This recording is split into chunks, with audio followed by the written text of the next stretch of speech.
So guys, we are now on the installation of clutch kit, no? Clutch kit. And clutch kit, it has to be like when you install the clutch kit, guys, you have to have the proper tools. Like this is so-called the clutch alignment tools. No? If you don't have these things, then there is no way that you can bang on the center of the flywheel. Like on the spline, it will be very hard to align if you don't have these things. Like some others kind of pinifeel lang nila dito, kabilaan. Kung na-center ba yung kanyang clutch lining, no? But I insist to do like you must have this clutch alignment tool para hindi na wala nang back job. So to avoid the back job, you have to have the proper tool. Like the very important thing is the clutch alignment tool. So in the process of like tightening the bolts, like you have to do cross pattern now because you are installing. If you are going to remove this, then you can remove like whatever you want. But on this case, this is installing clutch kit, no? So you have to have the scenario with the cross pattern, okay. Let's say if you have to tighten up this one here, then you're gonna tighten up the opposite side. That's how the cross pattern goes, right?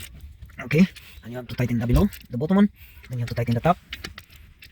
The purpose of that, guys, is the balance of torque, okay. And once you tighten both sides, cross pattern, you're gonna have to like tighten up also the alignment tool, okay.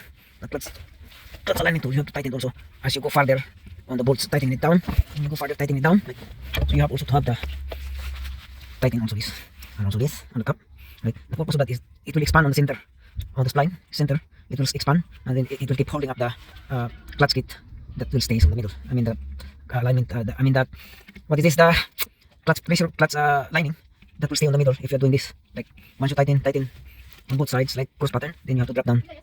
Tighten also this alignment tool as you go further down, okay. So we're gonna have to do like this one here, okay.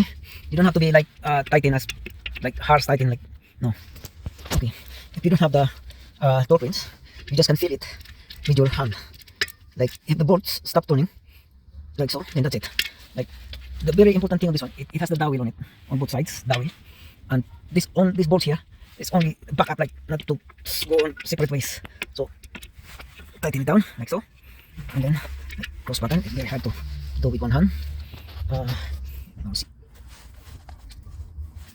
So we are now in the process again.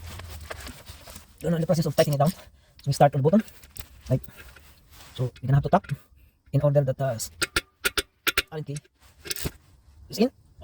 Okay, that's in. And then on the top. Okay. And the bolt stop turning. Then that's it, guys. Okay. And here. So kind of squeeze it open here. Okay.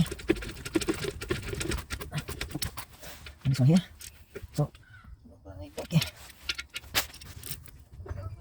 Okay. So while you tighten it down, just also tighten the alignment tool. That will keep dead center on the flywheel. I mean the clutch lining here inside. Okay. So now you have we have already tightened both sides in cross pattern. Now we have to run all around like we start at the bottom. This is double check, guys. This is only double check. You have to go around, double check that you don't have to mess like some bolts. You don't have to mess. So you have to tighten it all around. This one, so just a bolt here. Okay, down to the last one here. Okay, last one here. Okay, and that's it, guys. That's the end of it. It's been tightened down, and now we're gonna loosen up the alignment tool. And to loosen up, just loose the plastic bolt here, the plastic nut, like so, and then tap, bam. That's the alignment tool. So I will let you see here. That's the dead center. Okay, so you can see the gap. That's the dead center. This is the spline here. The shaft on the gearbox shaft will goes in here on the center.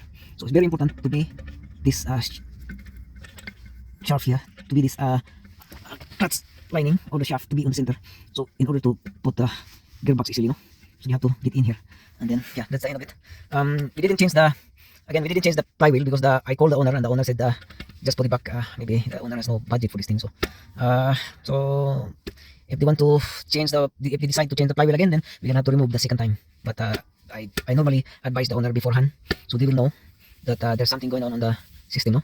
So we let them know. Otherwise, they will backfire on us if we didn't tell them the story. So we tell them the story, and the owner said okay, I heard about it and then just put it back. Maybe there's no like no, because today is Sunday, so there is no spare parts. The shops are closed and the car is very important for them. This is a working car, so the body needed a working car and put it back. So that's it. So that's how clutch get installed.